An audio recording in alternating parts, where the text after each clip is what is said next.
Hi, David. Hi, my little whippersnapper. How are you? Little whippersnapper? Good. Pretty good.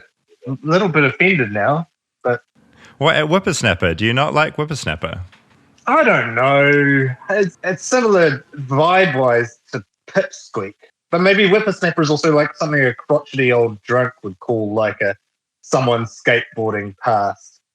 And in many ways, that does echo our dynamic, I'd say. The reason I'm calling you today is to inquire whether you remember anything about a movement called Kony 2012. I do. Yep. Of course I remember Kony. Yep. So this was an incredibly American movement that obviously hit New Zealand. What are your memories of it? Like, what comes to the surface the quickest? This is actually a super embarrassing topic for me because you were immediately skeptical of Kony 2012 in a way that probably does credit to you. And I feel like I got way more stuck in it. And I watched the full 26 minutes or something. I was like, this Kony thing does seem really bad. What was this? Like, you could not do that today, right? 26 minutes of just talking about this really bad guy in a part of Africa, and then everyone in the world has watched it and is starting posting about make Kony famous or something. It was absolutely wild idiocy in retrospect. It is mad how viral that went. Like, it was everywhere. It was crazy.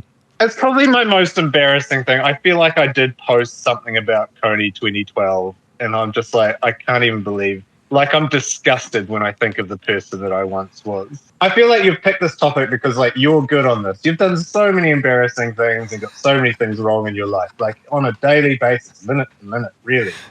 But this one, you were perfect on, and so congratulations on picking the topic on this.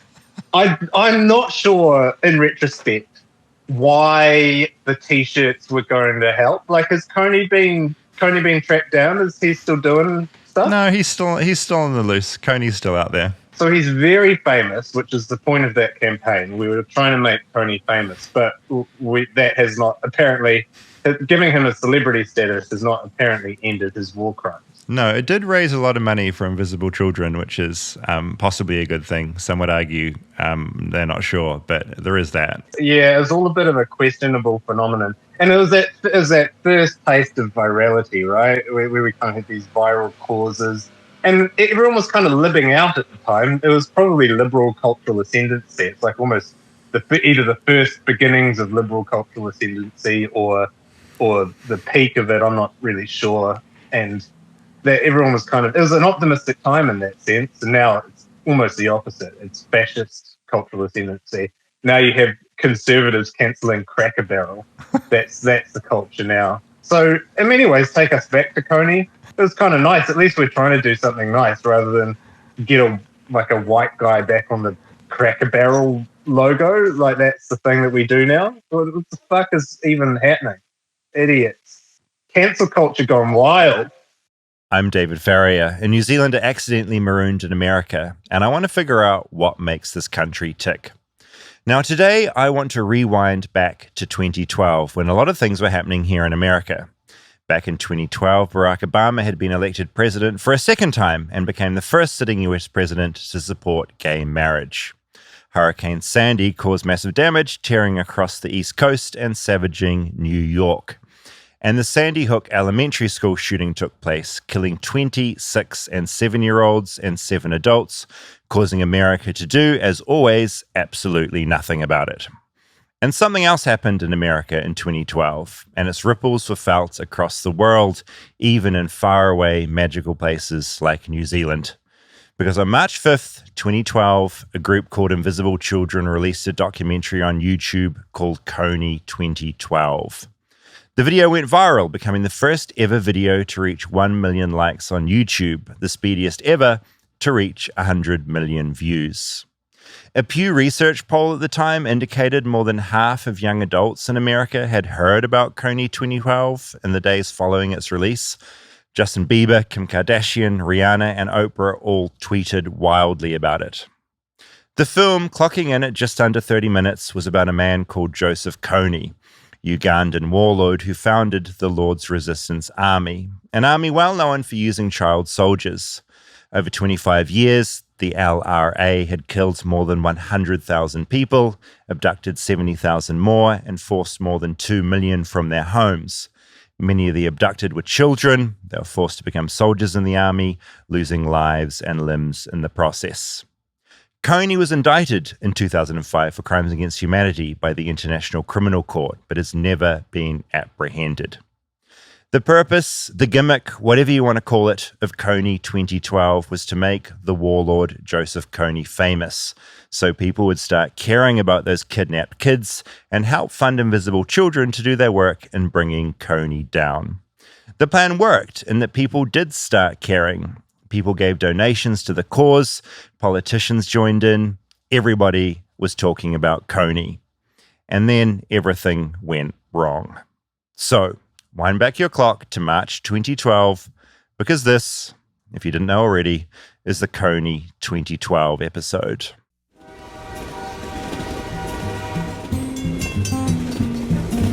Flightless, flightless, flightless bird touchdown in America. I'm a flightless bird touchdown in America. Rob. David. 2012. What do you remember what you were doing back then? Can you I was just trying to think about this. I was a journalist in a newsroom in New Zealand. 2012 was the year the world was going to end, right? That was another year. Oh, yeah, great movie. Yeah. Yeah, I think I remember right. being like paranoid about that. That was like a Mayan calendar thing, right? Yeah. Where were you? Were you podcasting then? Chicago? No, not podcasting. No, I was not still even living close in to that. Chicago at that point. It was a different world. Yeah, I mean, I remember Invisible Children because they had a lot of incorporation into different bands. Like I remember them being out at Delta Spirit shows and having like tables where they were. So they were like present and cool in the culture at the time, right? Yeah. Like they were there with absolutely. the youth. Yeah. Doing their thing. Yeah. Being cool. This is my Invisible Children shirt. You bought that in 2012? No, so I got this ironically, which is maybe a bit of a cynical thing to do. I got this probably 2013 after all that had gone down. Mm-hmm. It had made it to New Zealand. It was in an op shop. I saw it. I was like, I must have this. I feel slightly bad because in the audio documentary for this episode, I told a few people that I had it, but I didn't say I had it ironically.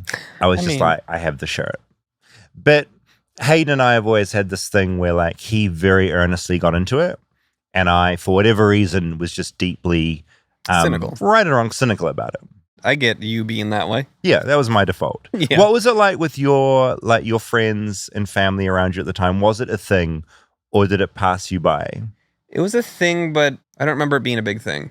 Okay. I mean, I knew about it and people were talking about it and pushing it for a period. Because I'm just so curious, people listening to this, who is like with the Streisand effect. Some people are like, never heard of it. This is really interesting. Other people being like, oh yeah, that thing. Well, this was also like early days of things becoming viral. Yeah. The first viral video was, I think this is also up for debate, but in generally though, 2005, Lonely Island and SNL put out their Lazy Sunday digital short. Holy shit. And that was like, YouTube was like 5 months old at that point. I don't think it was up there legally. I think someone ripped it, put it up on YouTube, and it went viral. And then I think NBC also had it taken down and tried suing YouTube for a ton of money. And that would have been before social media as well. So like people are just sharing it around on like email and like word of mouth and stuff, which is another crazy thing. I don't want to pivot too much here, but Hayden mentioned Cracker Barrel. Yes. I missed all this until you don't know anything about he this. mentioned it. But my understanding is that Cracker Barrel had a logo with an old man sitting down. Do you know what Cracker Barrel is? No, I know nothing. Tell me. Okay, like, what the hell? It's like a road trip stop place. Okay. It is like half home goods, like real. It's like a giant gift shop when you enter to wait for your table, and then it's like dinery food, and then they have It's not what I expected. They have some game at the table that you can play too, and like big checkers. I remember as Okay, kids so always it's like wanting to play it. family orientated. Yeah, like Southern vibes. So do you go there to shop or to eat? No, and you then go to as a bonus, eat, you'll and pick then- up like a set of forks or something like. It's like it's like half of the place is gift shop. This is wild. You like enter through the gift shop, put your name down, and there's always a long wait. So wait, they changed. They took the man off the old man off the logo. Yes, And so it's been around America- forever, Okay. and they just rebranded to like a simplified design. And I think they like changed a bunch of the interior design of the space too, Okay. and simplified it. But it was a place like I remember for my bachelor party. Yeah.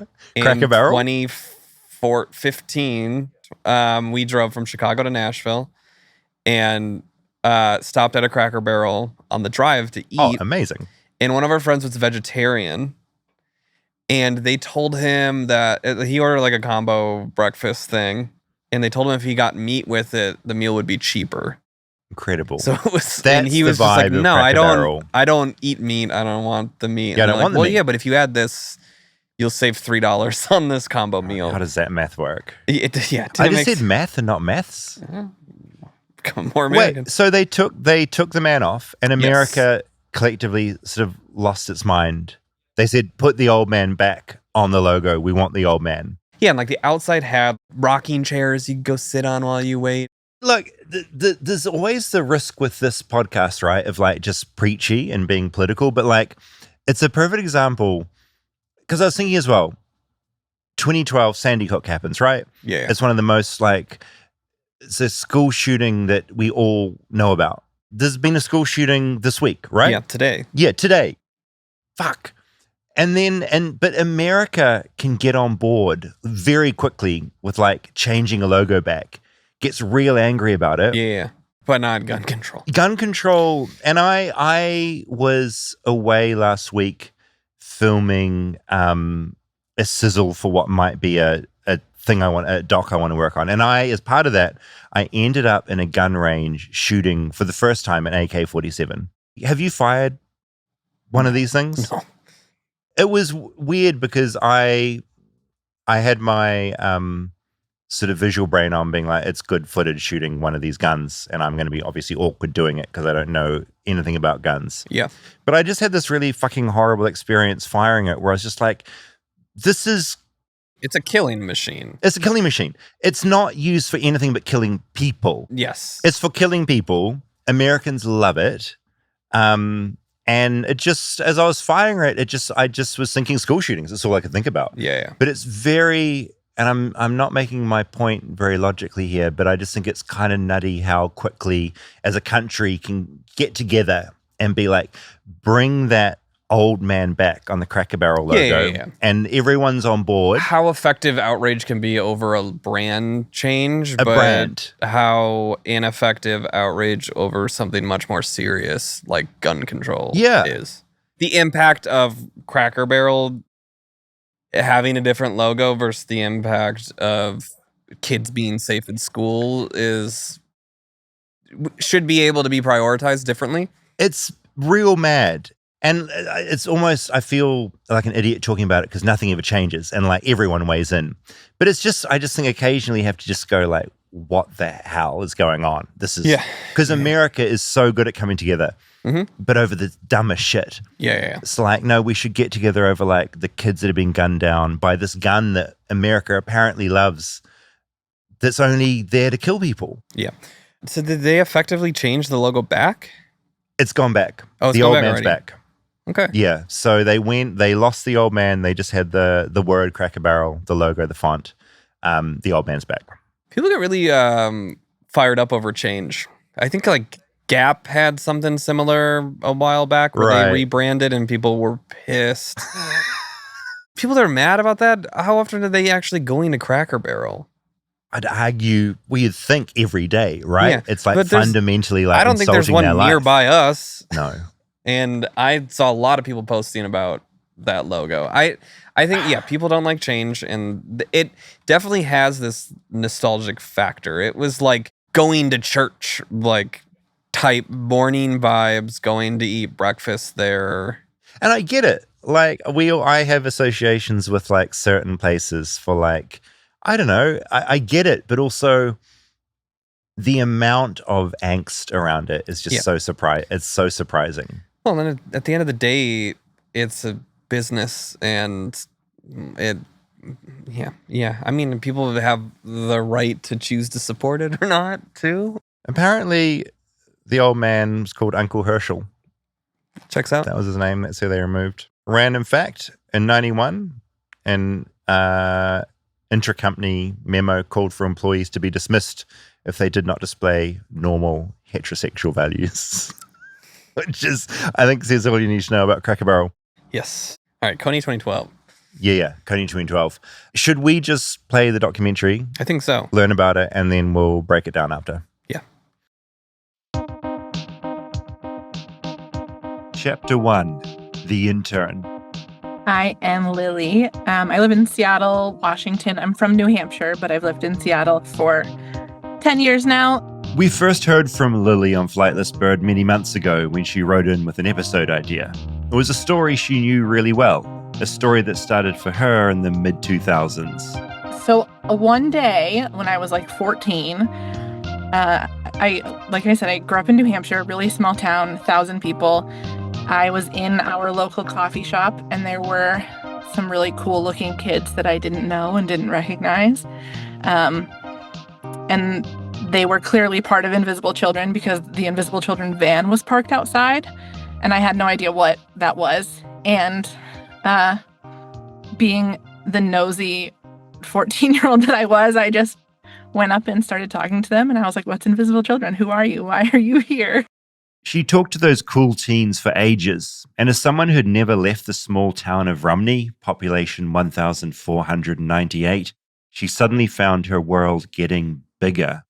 And they actually showed me one of the films. They showed me like a little bit of it and then gave me a DVD to take home and watch.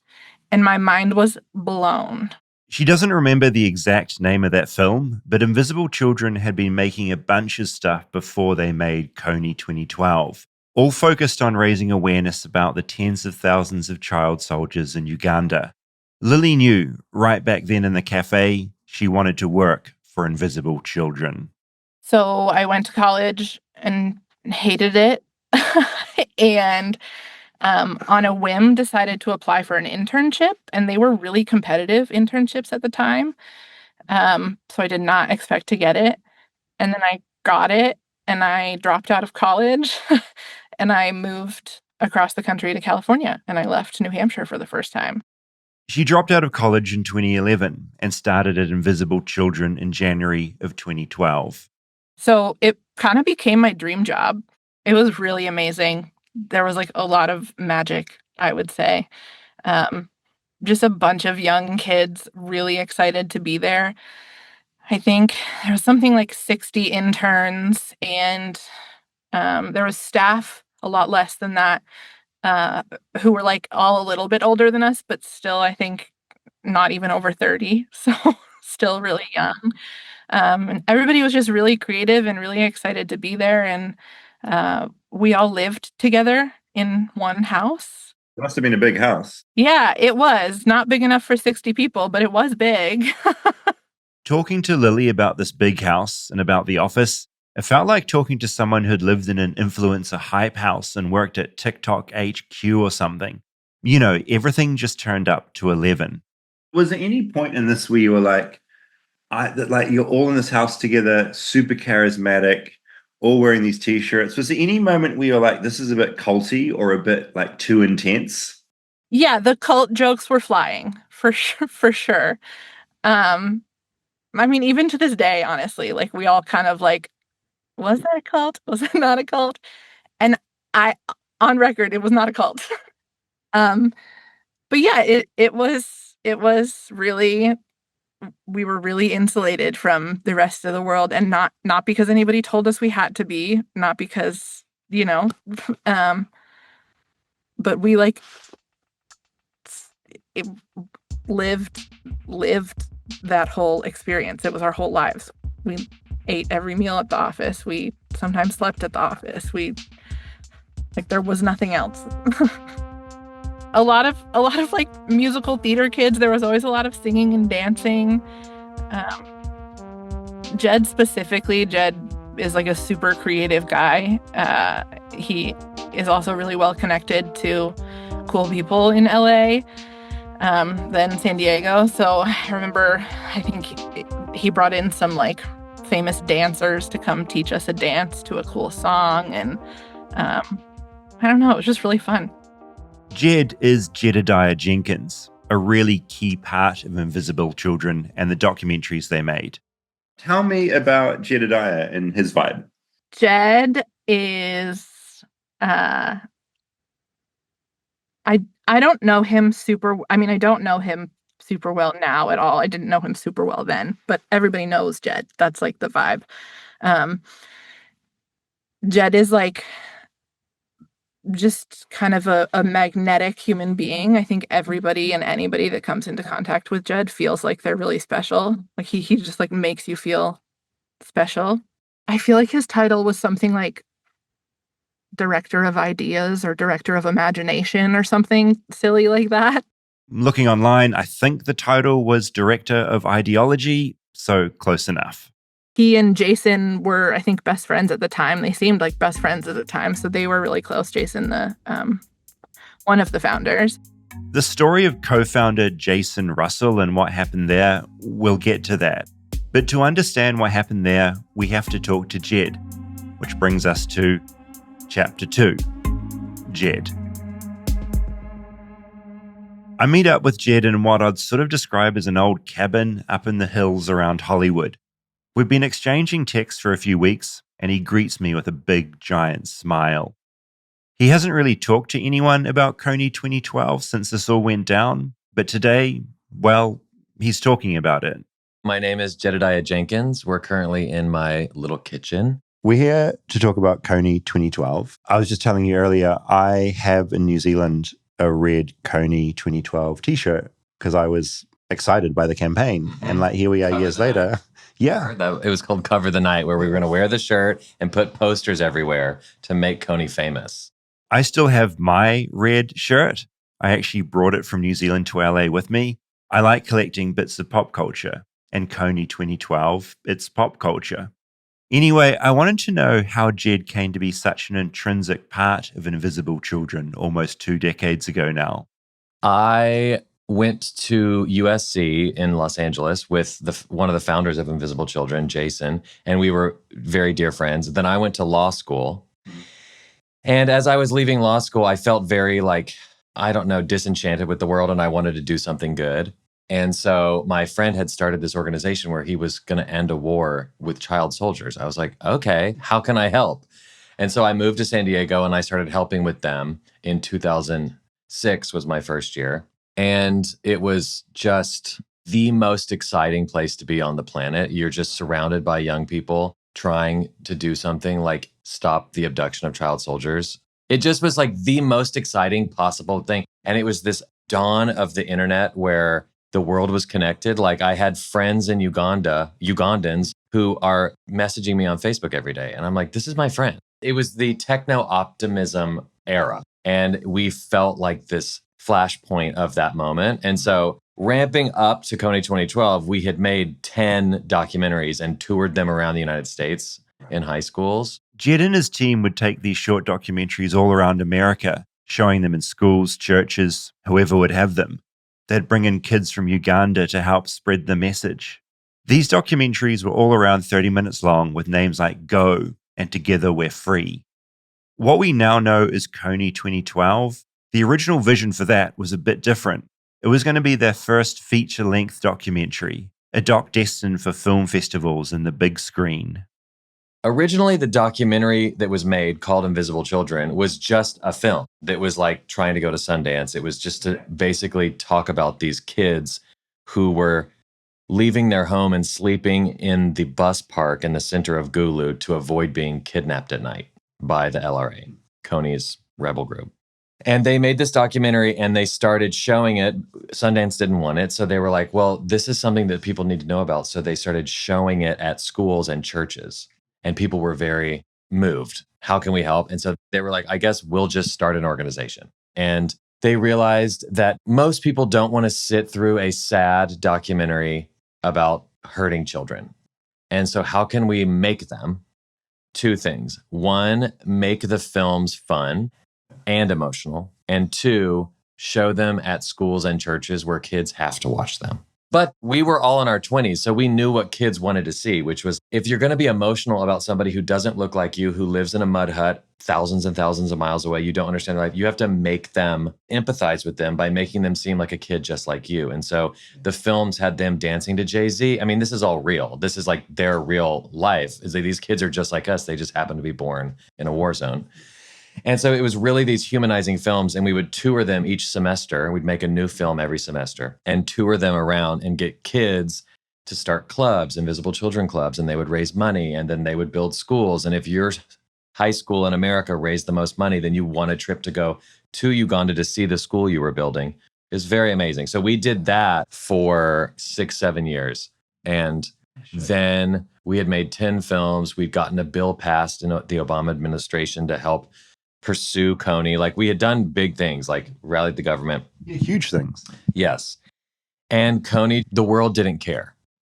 And one of our policy partners, which was an organization called Resolve Uganda in DC, they were sitting around, and this was soon after Osama bin Laden had been killed. And he said, God, I just wish Kony was famous because we spend so much time telling people about this. We have to first educate them and then get them activated. And so we were like, the whole idea behind Kony 2012 was this is the last movie we're going to make, and we are going to make Kony famous. And so how do we make him famous?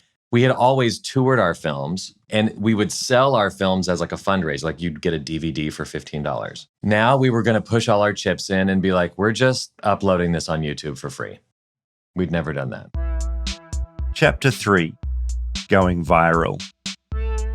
Doing big numbers on YouTube back in 2012? Well, there was Justin Bieber's boyfriend, Pitbull was doing pretty well, and Psy was there too. So when Invisible Children decided to forgo DVDs for YouTube, they had no idea what to expect. So we had this whole plan of like, we are going to get to 500,000 views. Like that means 500,000 people know who Kony is, which is a big deal.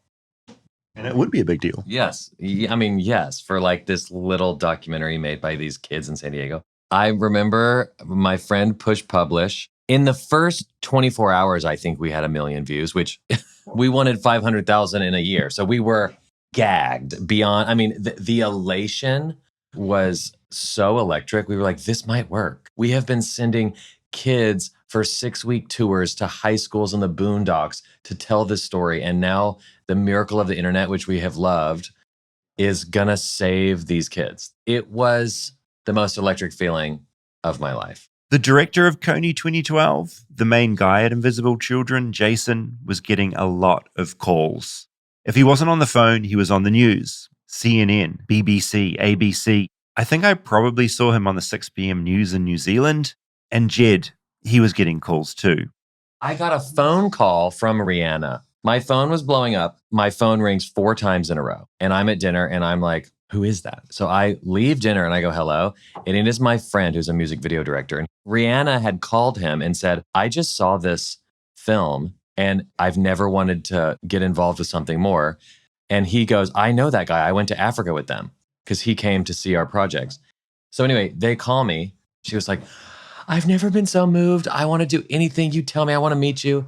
So, I mean, it was like the craziest.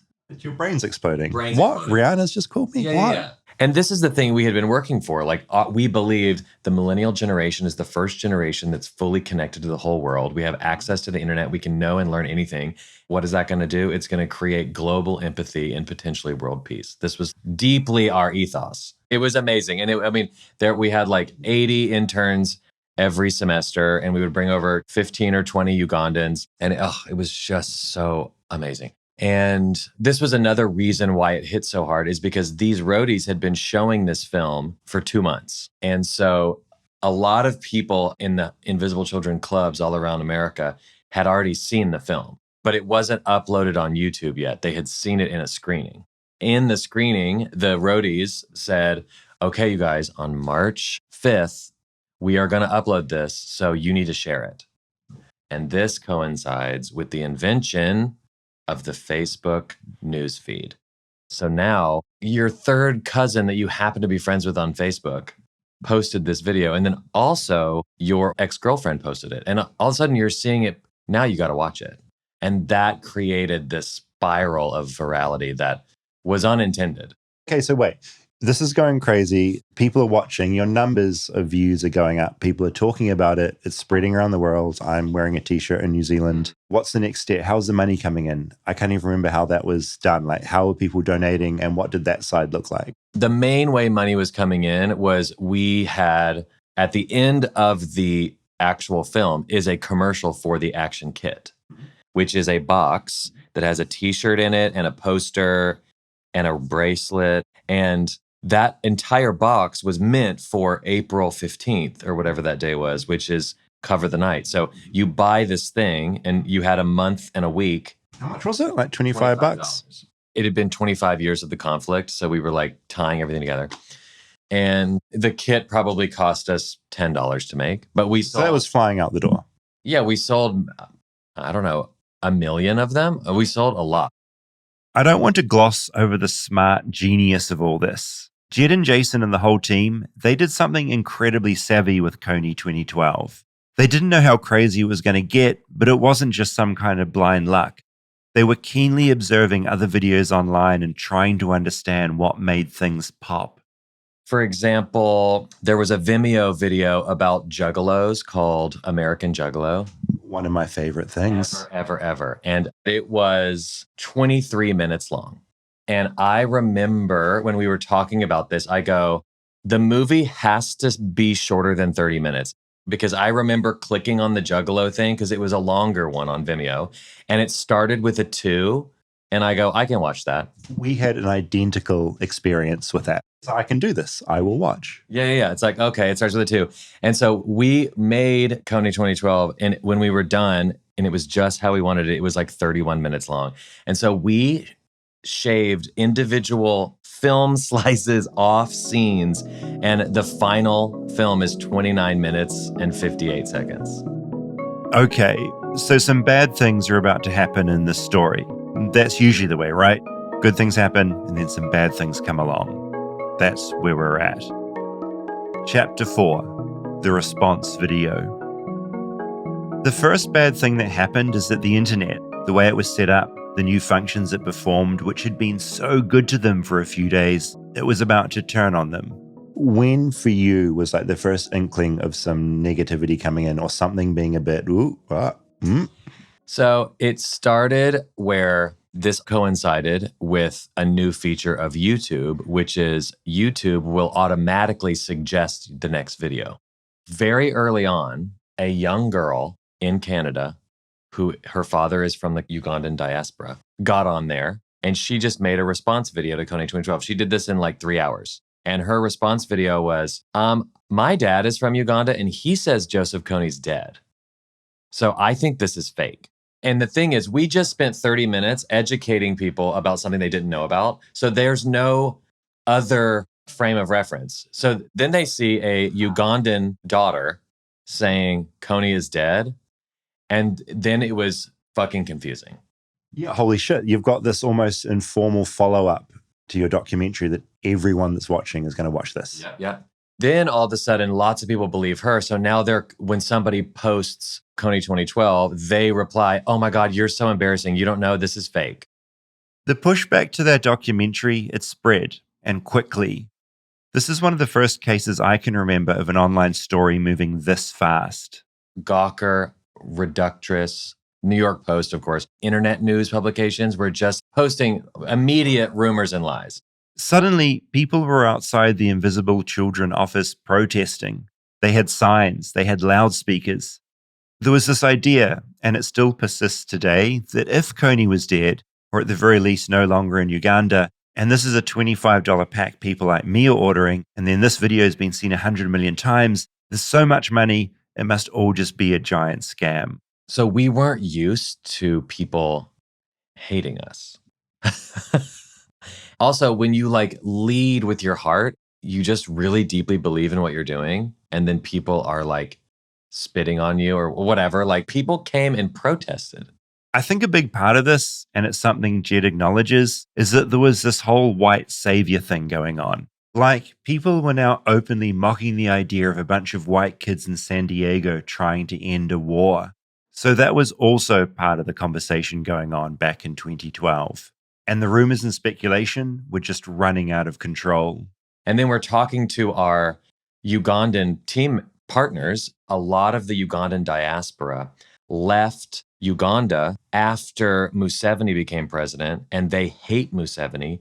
And so they believe that Museveni is behind this film. He's financing this film against a fake boogeyman, so the United States government will give him more power and give him money. So they're thinking this is all made up by their enemy.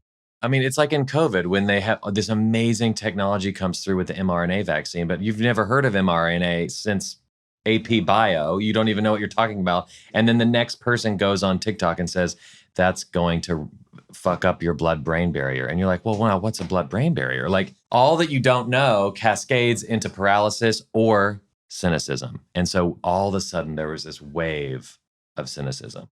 I mean, as you get older, that you just learn that pretty much doesn't matter what technology you inject into a human, like it's new and our DNA is 2 million years old. Like we're gonna be idiots all the way down. Turtles all the way down. The stress of becoming a villain overnight was weighing on Jed, but it was weighing on his boss, Jason, a lot more. Chapter 5. Breakdown. A week ago, their phones had been blowing up with celebrities and news stations wanting to get involved in a positive way.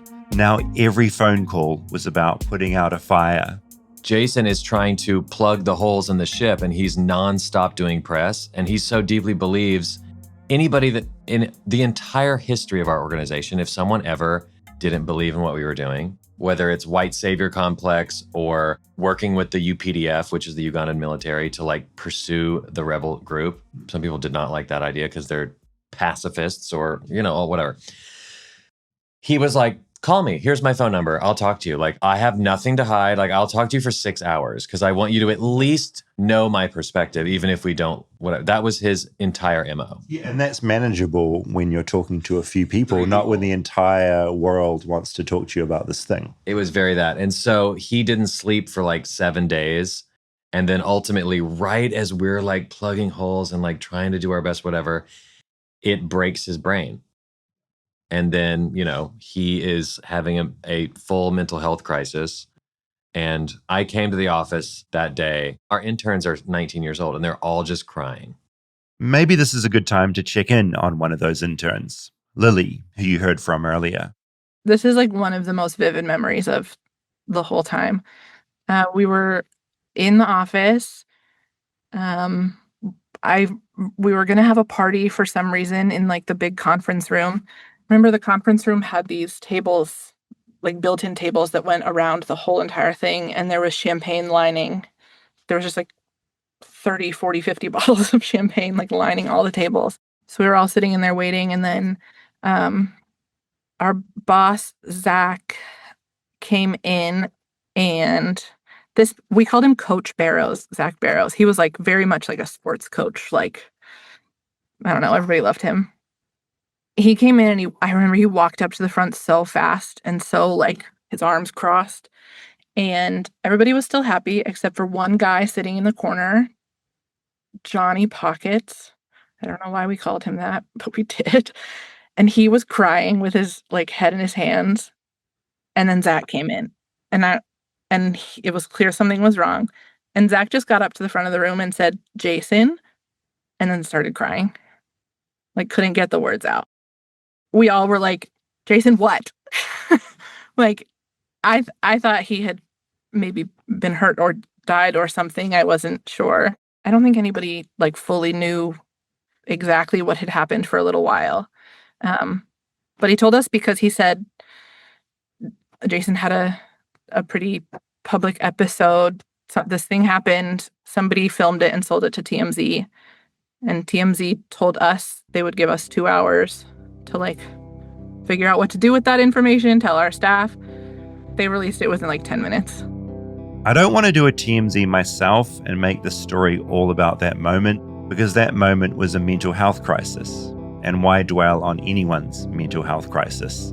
So just a simple fact, on March 15, 10 days after Kony 2012 had come out, Jason was arrested after appearing naked on an LA street, and people filmed it. There were a lot of tears and confusion and like,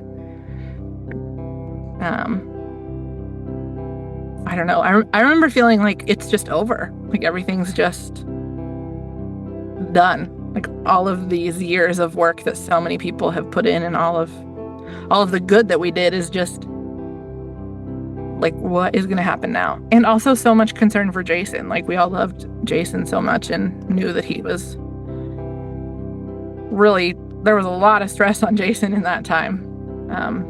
So wanting to make sure he was okay and like trying to understand what even was going on. I mean, talking about that moment specifically makes me like, I'm trying not to cry. It's like very,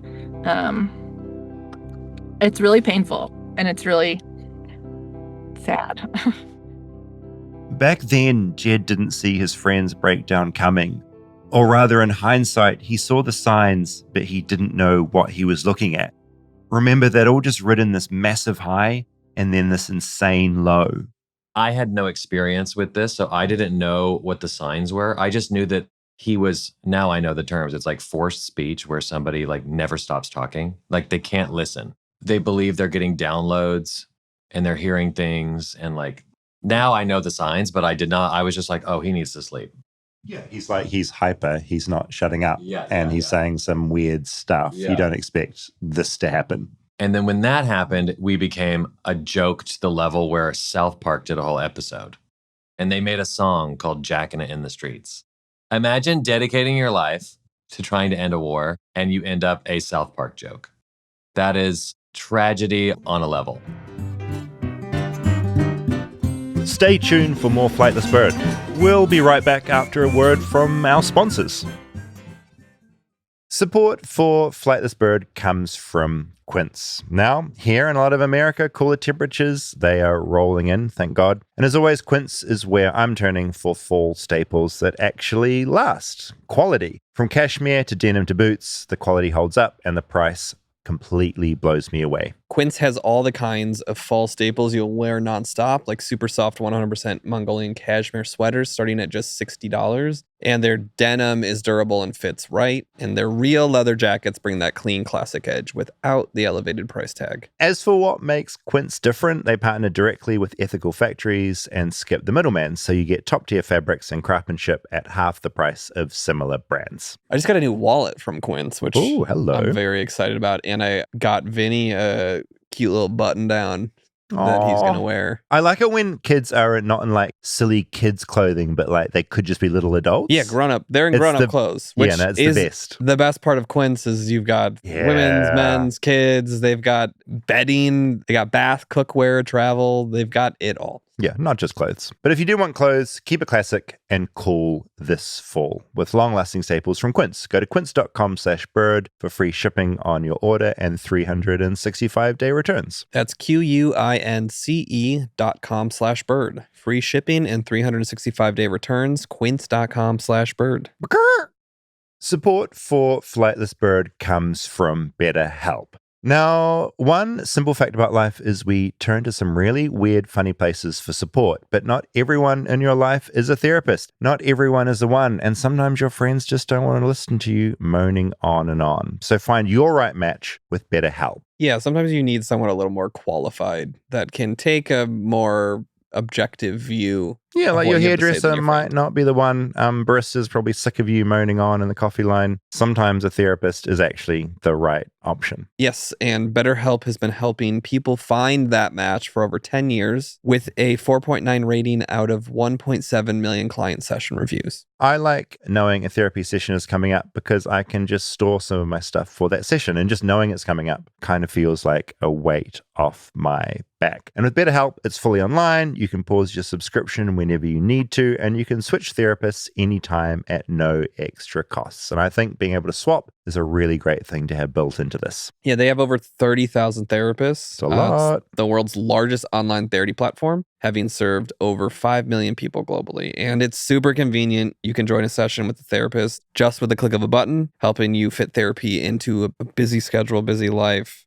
And as the largest online therapy provider in the world, BetterHelp can provide access to mental health professionals with a diverse variety of expertise. Find the one with BetterHelp. Our listeners get 10% off their first month at betterhelp.com/bird. That's BetterHelp, HELP.com/bird.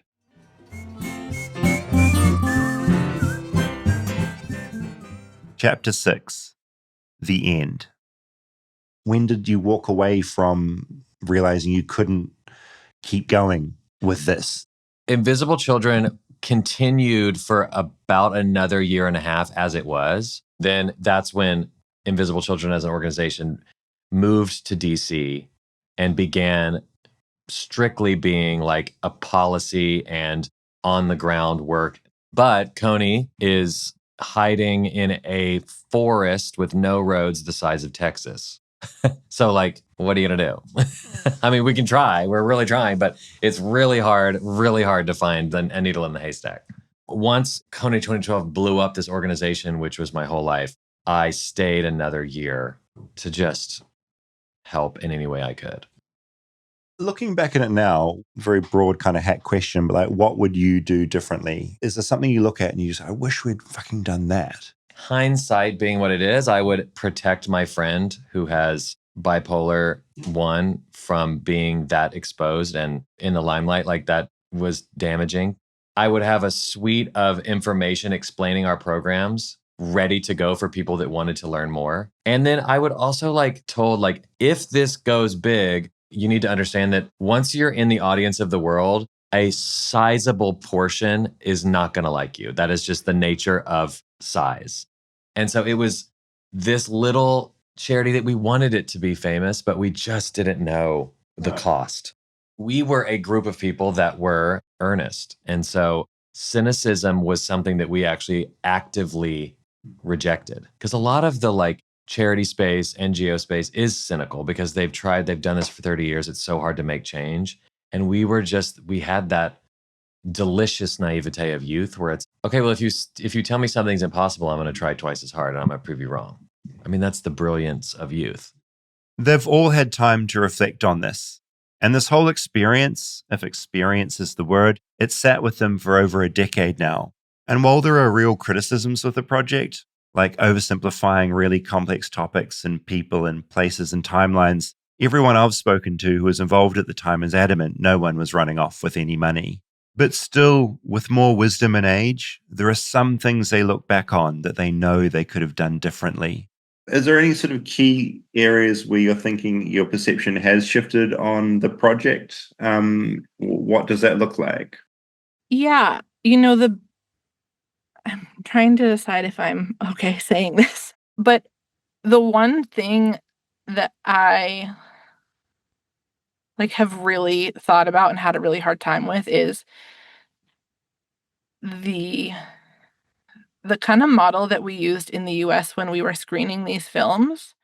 Teams of roadies were 3 people, mostly from America, some from New Zealand, some from Canada, some, I don't know, mostly from America. And then every team had 1 person from Uganda on the team.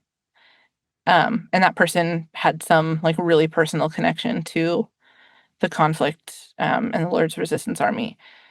Some of those people and they were all incredible. I love my teammate, Godfrey, so much.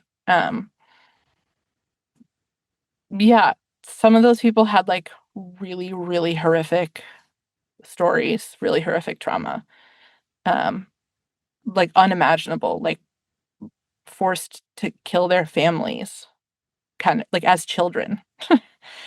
um, and we brought them on tour with us, and we screened a film, and then they got on stage and just like shared their story with an audience every day. And like, oh my God, the trauma that must have, like, asking these people to relive the most horrific trauma ever. And as far as I know, there was no therapy provided, no psychological help in any of this. Like, we didn't even really talk about it. Like, it was said, like, this is gonna be emotional for them, blah, blah, blah. But I like want to go back and not do that part of it. I know there'll be people listening to this that are like, I mean, yeah, I paid my $25 to go and find this warlord. What happened to the money? What went on there? So many, the money. How do you feel about all of that? I feel so unbelievably good about our finances and always did. It went to building radio towers. It went to building schools. It went to policy experts. It went to our staff in Uganda. It went to our staff in DC. It paid for campaigns and other films that we made to explain the first one. You're not out here talking about this a lot. Well, you don't talk about it. Like, is there a big misconception you'd like to clear up besides, we've already cleared some of them up, but is the one thing you're like, that just drives you a bit nuts? There were so many conceptions that I don't actually know the consensus. I meet people when they find out that I worked on this film. They're like, oh my gosh, that changed my life. Oh my God, did we ever, like the most beautiful things. I hear people casually be like, what happened to that naked guy? Like, and I'm like, actually, that's one of my best friends. Whenever you see something on the news, that's a real person. And so I do some empathy education. And I feel the biggest misconception is that Jason, the founder, was either dishonest or went crazy I don't even know what people think about that, but I just wish they knew that he is and was the most amazing man and leader and filmmaker and the biggest heart on the planet. I just wish people really celebrated him as they should. And I hate that it became a fuel or a generator of youth cynicism, because people who really loved it for 2 weeks, they felt embarrassed that they had posted that video, because then all of a sudden they're confused. Is it a scam? Is it real? And I feel like we had an opportunity to really bring forth optimism about making the world a better place. And it just left people being like, oh, well, I guess that's slacktivism. I guess that's not real. That loss of inspiration breaks my heart. Chapter 7, Coming Out the Other Side. When I first started this episode, I was going to talk to more people involved in the story. I reached out to a bunch of those who were critical of the project back in the day, and no one got back to me. And I was going to talk to a bunch more people at Invisible Children before and after this event, but then I realized I didn't really need to. Jedidiah and Lilly painted a portrait of what it was like to be in the storm, and then in the eye of the storm, and then back in the storm again. And also what it was like when that storm passed entirely. The storm that was Kony 2012 left a bunch of devastation, but the people I spoke to, they're okay. Lilly is happily employed at a small family-owned creative agency. Rihanna might not be calling up, but she's doing good work. Jed is a really good author. I'd personally suggest his book Mother Nature. There's a comma in there, which is why I said it like that. And Jason, by all accounts, he's doing okay too, because he's surrounded by friends.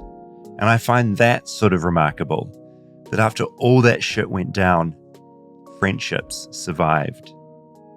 You might not be able to talk on this because it's too private or personal, but do you remember the first time you talked to Jason as he was coming out of his mental health crisis and as he's clocking what's happened, because that's this whole other thing? I thought I lost my friend, because I actually thought, I have a family member who in her late teens developed schizophrenia. So she was like a darling angel and then has never been the same. And so that's my only experience with anything like a mental health crisis. And so you're like, oh, they've gone. I'm like, my best friend is now gone. like in a straitjacket forever, is what I thought. And so when he actually came back, it took him a while to spin down and figuring out the right meds and whatever. So when I got to talk to him again, he was still a little amped up, but my friend was in there. My friend was alive, and I was so happy. But I mean, he was devastated on a level. I mean, it's called manic depressive. It's like the depressive was something I've feared for him ever since, because it's not his fault. It's truly brain chemistry. I was just happy that my friend was okay. We would just laugh and drink beer and chain smoke or whatever we were doing, trying to just be humans, because it felt like we had touched a live wire of like the biggest volt of electricity, and we came out the other side singed and fried, but alive.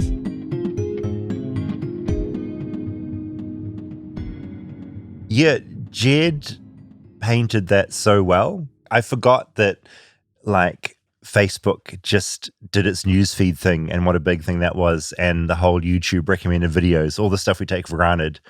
It's like this perfect storm for this very weird 29-minute, 48-second video. Yeah, you know? all these things that are now essentially gone now. Yeah, completely. It is interesting too, the religious aspect. Yeah, so I didn't really get into that. It's in the background of this. It's these like smart religious kids that are trying to do good and like earnest and pure. I had totally forgot. I have a friend, Stu, that during that time too, he created this company, Crochet Kids, with a couple of his friends. It sounds so Christian already. Southern California kids. I think they did a lot with invisible children. They were teaching women in Uganda how to crochet and build their own businesses and have sustainable income. Again, they were all like very religious, and like just had these big hearts and were trying to do good. Yeah, completely. Because in this is bringing memories back for me as well. I wasn't a member of this, but we had a thing at my Christian school called the outreach team, and the outreach team would do outreach and would travel overseas. And Habitat for Humanity, you had that. That's I think an American thing that we had in New Zealand, where you go and build houses for people. And the thing about all of this is that it's this underlying really interesting thing with these religious groups where the intent from the young people doing it like is so pure and they just want to help. But then you've got this added like really weird underbelly of it all, where essentially it's like the ultimate goal of the organization is to like spread your religion elsewhere, right? It's that whole thing, which is this other sort of, I would argue, like awful thing under it all, which is like forcing your religion onto this other group. But the kids doing it just want to do this good shit and help, and they are helping. Yeah, well, I don't think their intentions are totally not. They're growing up in this church, and it is like think of others, and I don't know how much of it is proselytizing. 100%. It's more just like in a bigger perspective of like how this stuff works. That's kind of ultimately, and it's like that white savior thing. It's like, here I am, a white person with my superior religion. I'm going to come in to your like shitty like lives and make it better and give you our God, you know? And that's where it can get like very cynical. What I need to remember all the time, and including when I'm cynical about Christianity, is that you look at a lot of the charities doing good work out there. So many of them are religious based. Yeah, they're the ones that are doing the work. They're the ones that are like taught how important that is. And I don't even know how relevant it is in like this case either, that they were.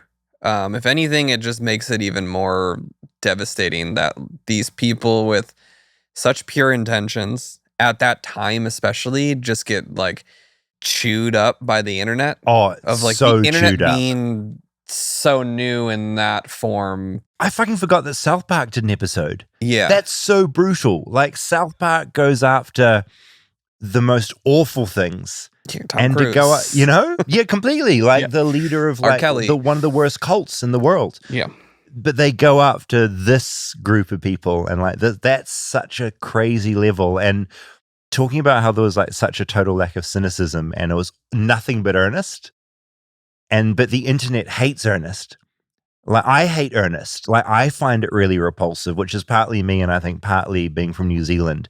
We just hate that like It's like gives me the creeps. But it should be something at times to be like celebrated, right? Yeah, I mean, that's what just makes it all so heartbreaking. Like hearing how invested all of these people were in this and doing good and trying, what their intentions were, and then internet turns on them. And so fucking quickly. And like, this is such a interesting example of early days of just people saying fake news about things. Just like making these claims that are unsubstantiated. Because a lot of the counters were completely unsubstantiated, and like Kony wasn't dead. That was a thing that did the rounds for so long, and like so many people jumped on that straight away. Because you want the thing that's doing well to like fail. Like that's like a thing that you want to happen. It's like this weird human thing we have. Yeah, the fact that it was able to just cripple this thing in the way that it did, and kind of the fallout and destruction in its path. Just that office on that day must have just been, I can't even imagine. I took a few news headlines. I just went through and just sort of did a bit of a timeline. March 7, 2012, Kony fever hits New York. That was like a headline in the Times. That same day, celebs help stop Kony trend on Twitter. So this is like the early stages of like the news reporting on what's been said on Twitter, which is this funny thing. Yeah. Yeah, even like the fact that Rihanna and these people were tweeting about it, and the Kardashians. Oprah. Like, no one's tweeting anymore either. No. I mean, Twitter's just full of like, it's awful out there. Oprah's not on there. March 8, the next day, The Guardian reviewed Kony 2012 just as a film review. A slick blend of cliche and principle has made this bold polemic against Ugandan warlord Joseph Kony an online sensation. I quite like this review. Russell isn't afraid of brash emotionalism. He tugs and wrenches at the heartstrings. He interviews his cute little boy Gavin and even shows wacky home videos he makes in the garden with spoof explosion effects using the Action Man movie app on the iPhone. But this can get toe-curling, especially when he interviews Gavin about the bad guy he's facing. There's no doubting the force of this film. It's sometimes conceited and cliched, and Russell does not detain the viewer with exactly how much Western intervention he expects and what the downside is. Nevertheless, Kony 2012 lands an almighty punch. Yeah, it also seems weird, like a review criticizing a documentary that's meant to stop a warlord.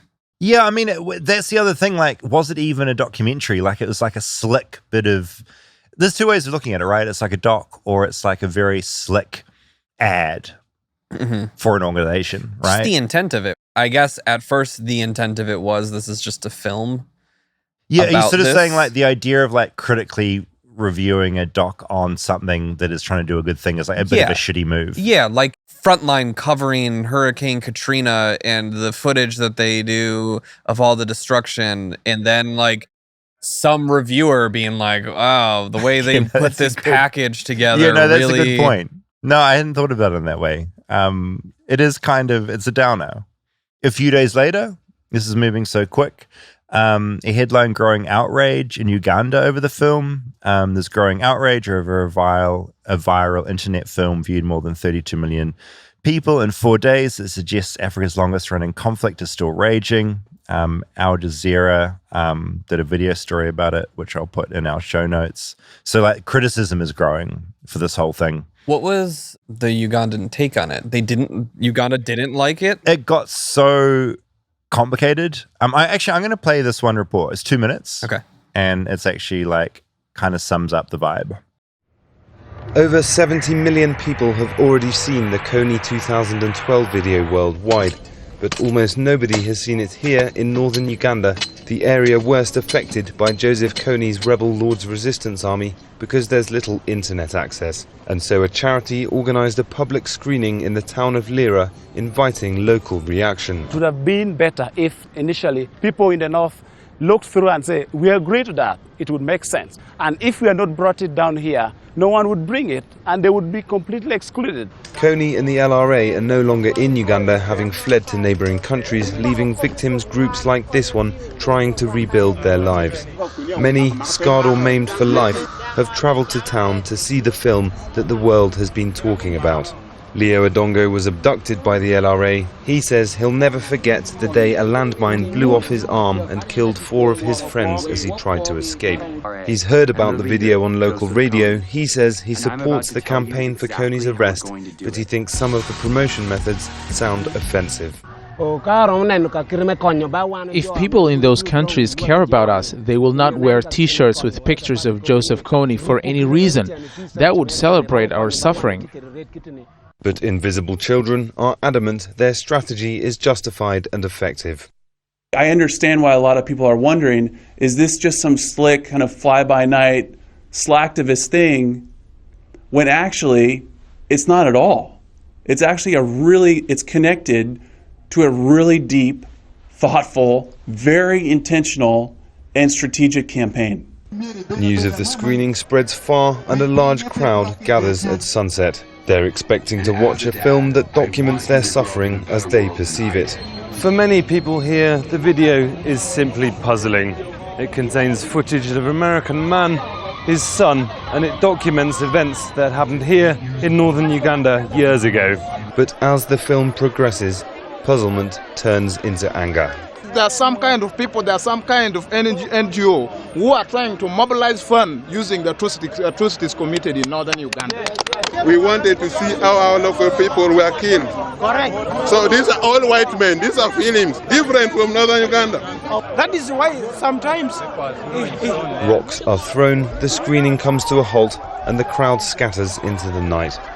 Kony 2012 may be the most watched video on YouTube this year, but it clearly doesn't resonate with many of the people it claims it's meant to help. Malcolm Webb, Al Jazeera, in Lira Town, northern Uganda. So yeah, insanely complex politics over all of this, but just the nature of having a bunch of white Americans coming in and like telling their version of the story, and wearing who's seen on camera, and wearing a shirt with this guy on it.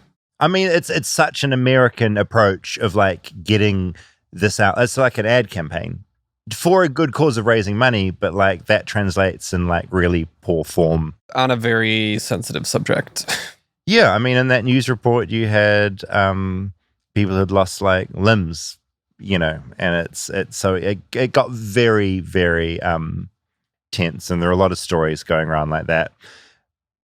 April 16th, the Kony sequel comes out. It gets 2% of the traffic of the previous film, so that first one was just such a lightning bolt. What did that first one end up getting? Was it over 100 million? I can see what it is. Oh, yeah, reach that. Absolutely. Kony 2012. I'll see what it is at now. So it sits at 103 million views, which a lot. Has been surpassed now by like a million other things, but a lot. Comments are turned off, which is fair enough. And then the whole like action kit thing rolls out, which was just not as much of a big deal as you'd expect from the numbers that the video did. So April 21st, 2012, despite over 50,000 people signing up and buying kits, very few people participated. One gathering in Vancouver had 17 people, another in Brisbane, Australia had fewer than 50. This is a story from the Vancouver Sun. The Facebook event page showed over 21,000 people attending. Millions of tweets from around the world led up to last night's event. Yet, in Vancouver at least, controversial NGO Invisible Children's Cover by Night poster campaign failed in its attempt to go offline. So that was that tricky balance of like real world versus online. Still raised a shit ton of money, which went into great causes and like gave money to groups in Uganda. I think it's just that crisp, clear American version of this didn't translate all over the world. And then in 2016, Jason Russell gave a 20-minute TED Talk, which is on YouTube as well. So he came out and started talking about things just in more of a holistic kind of way of what it's like to work on such a big campaign.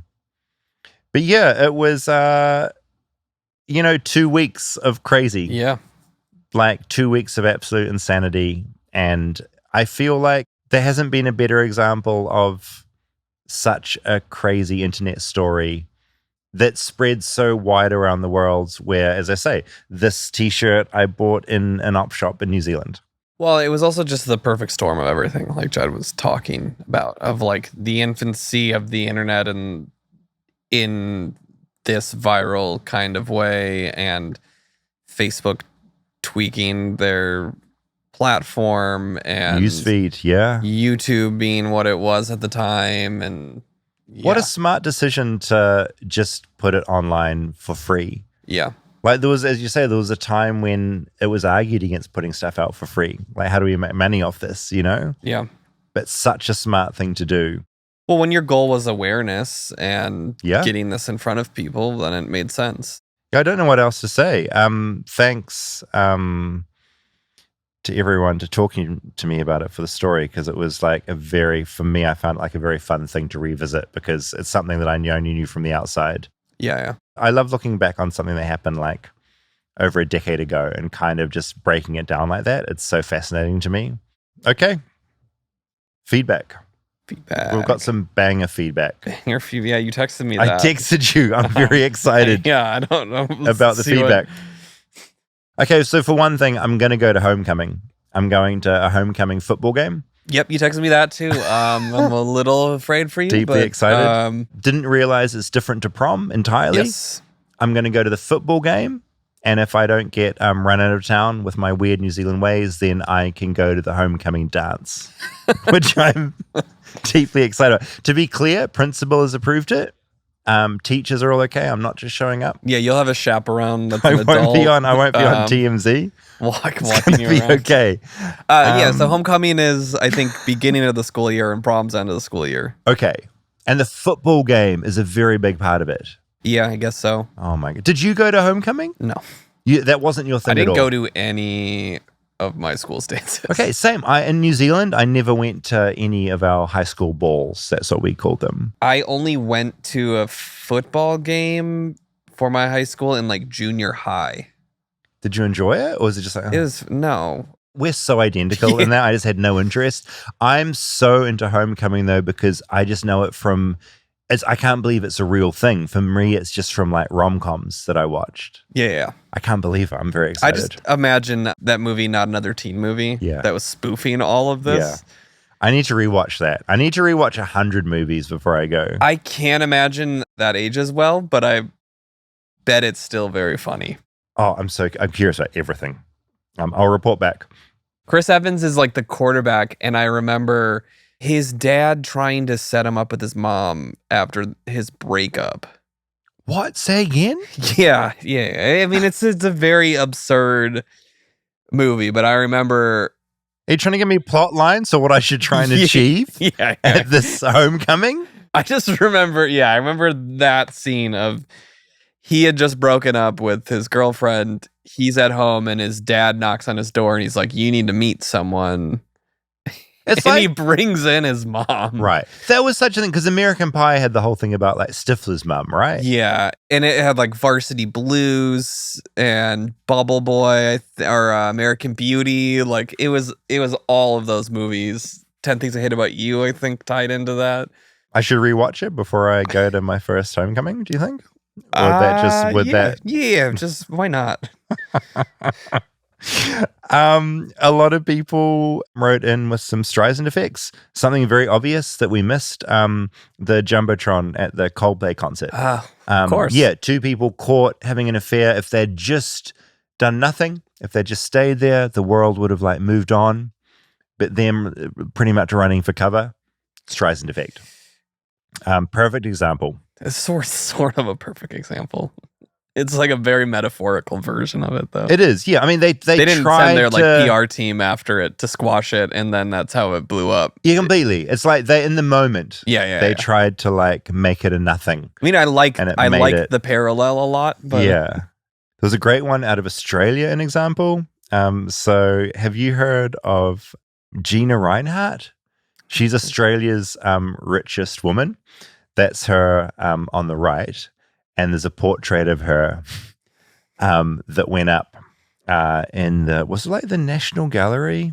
Yeah, the National Gallery of Australia.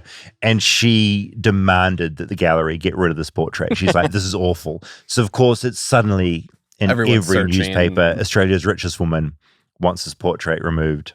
Such a great Streisand effect I mean, example. that kind of happened with Trump too. There was like a portrait he really hated that was painted of him. Yes. And then everyone was like, well, let's share this. Yeah, we wouldn't have known about it otherwise. Yeah. Okay. I'm very excited about what we're getting to here. Carly wrote in another butcherer of lightning bugs. Ooh. A number of people wrote in. I hate to say it, but as a child, I would also pull the butts off lightning bugs and put them on my fingers and glow-in-the-dark rings, or smear their guts on me to write things that would glow in the dark on my arms and legs. These kids were doing that themselves. These awful children. Looking back as an adult is absolutely disgusting, and I feel bad. But hey, it happened. All right, this is a bit of feedback. Yeah, you can't blame a kid for. No, kids doing stuff with we bugs. all did horrible shit as kids. Okay, I just like that everyone is offering up this information. Yeah. It's like I also butchered. It feels like they had this bugs. big weight on their shoulders, and they've just been waiting for the opportunity to this admit obscure podcast has given us a safe space to like talk about this killing spree I went on. Okay, this bit of feedback, in my opinion, has made this entire show worthwhile. If nothing else happened, I'm talking it up too much. I could die happy. Okay. The first thing they said, which is always the best thing in feedback, I would like to stay anonymous, please. It's always the best. I recently listened to your podcast episode about Alcor. If you didn't listen, it's about Alcor, an American company who chronically freezes humans in the hope that they can be brought back to life one day. So my brother actually sent me to your episode, and I just had to reach out. It brought back some strange, vivid, and unforgettable memories. Over 20 years ago, I worked and volunteered at Alcor. To this day, it remains one of the most surreal and fascinating chapters of my life. I assisted with 2 cryopreservations, one full body and one neuro, just the head. When you are wondering what it's like to remove the head during a neuro procedure, well, it's pretty much exactly what you'd imagine. A doctor, usually a neurologist, would do the honors with a mallet and a chisel. Yes, a literal mallet and chisel. No lasers, no sci-fi humming noises, just pure old school anatomy class meets Twilight Zone.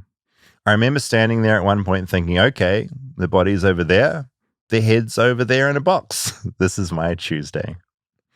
While I was there, several staff members encouraged me to sign up as a member, but I never felt the urge. The idea of waking up alone in the future sounded more terrifying than thrilling. I remember hearing that some members, mostly women, actually added clauses in their contracts requesting not to be revived until after a spouse or loved one.